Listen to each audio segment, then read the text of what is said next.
अस्सलाम वालेकुम viewers, once again welcome back to my channel Queen Vibes. तो आज मैं लेके आई हूँ आपके लिए मज़ेदार सी साग की रेसिपी, जो कि बनने वाला है बिल्कुल रवायती स्टाइल में। तो साग बनने वाला है बहुत ही मज़ेदार। रेसिपी को पूरा देखिएगा और स्किप मत कीजिएगा। तो सबसे पहले हमने लेना है साग, और साग की कर लेनी है हमने अच्छे से कटिंग। इस तरह से हमने साग लेके तो इसको बारीक बारीक सा हमने कर लेना है कट। तो हमने कर ली है सारे साग की अच्छे से कटिंग।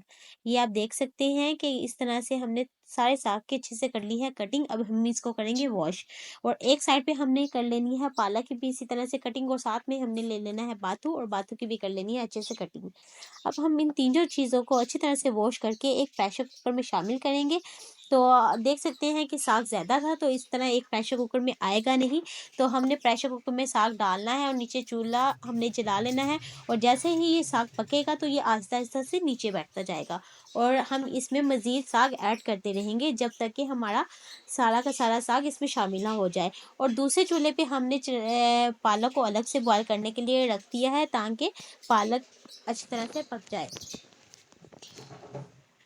तो इस तरह से मैं आहिस्ता आहिस्ता से इसमें साग को कर रही हूँ शामिल। तो आप देख सकते हैं कि इस तरह से तमाम साग मैंने इस प्रेशर कुकर में शामिल कर दिया है, और जो साइड पे पालक रखी थी तो वो भी अच्छी तरह से हो चुकी है बॉयल। अब इस पालक को हम प्रेशर कुकर में ही शामिल कर देंगे।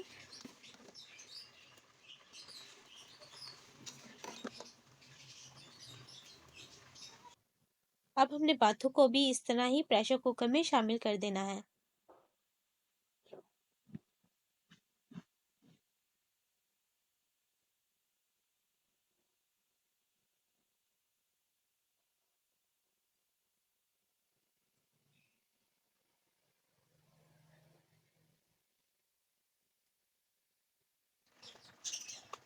अब हम इसमें शामिल करेंगे 1 चम्मच नमक। 1 चम्मच जाएगा इसमें सुरख मिर्च, और 1 ही चम्मच हम इसमें शामिल करेंगे दरा मिर्च। आप चाहें तो मिर्चों को कम या ज़्यादा कर सकते हैं।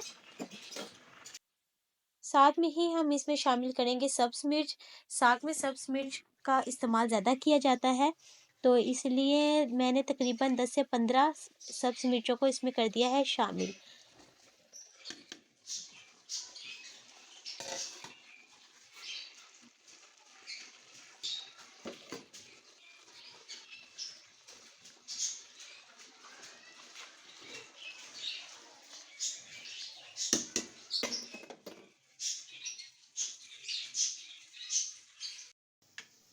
अब हमने प्रेशर को कर देना है बंद, और इसको तकरीबन हम 30 से 35 मिनट तक पकाएंगे, ताकि ये जो साग है अच्छे से पक जाए और अच्छे से मिक्स हो जाए। जी जनाब, 30 मिनट के बाद हमारा साग हो चुका है यहाँ पे रेडी। तो इसको हम अच्छे से किसी भी मदानी से या घोटने से अच्छी तरह से इसको कर लेंगे मैश। तो इसको अच्छी तरह से पीस लेंगे, और इसमें हम शामिल करेंगे बेसन। जी जनाब, साग में जाता है बेसन, जो कि इसके तमाम इंग्रेडिएंट को अच्छी तरह से यकजा करता है और उसको मुलायम सा टेक्सचर देता है। तो इसमें हम 2 चम्मच शामिल करेंगे बेसन, और इसको करेंगे अच्छे से मिक्स।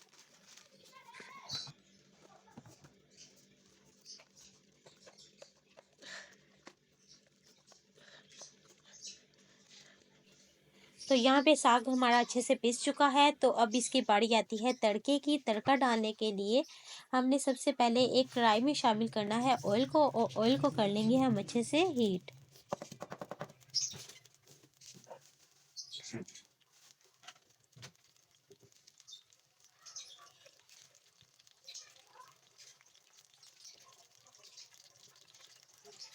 जैसे ही ऑयल हमारा हीट होगा, हमने इसे इसमें शामिल करना है लहसुन, जो कि बारीक बारीक हमने काट लिया।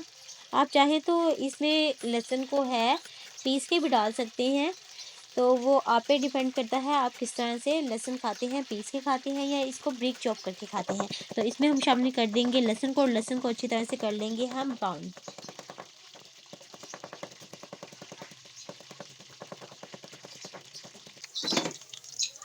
लहसुन ब्राउन होने के बाद हम इसमें शामिल करेंगे बारीक कुटा हुआ अदरक। तो इसमें हमने शामिल कर दिया है 1 चम्मच अदरक का।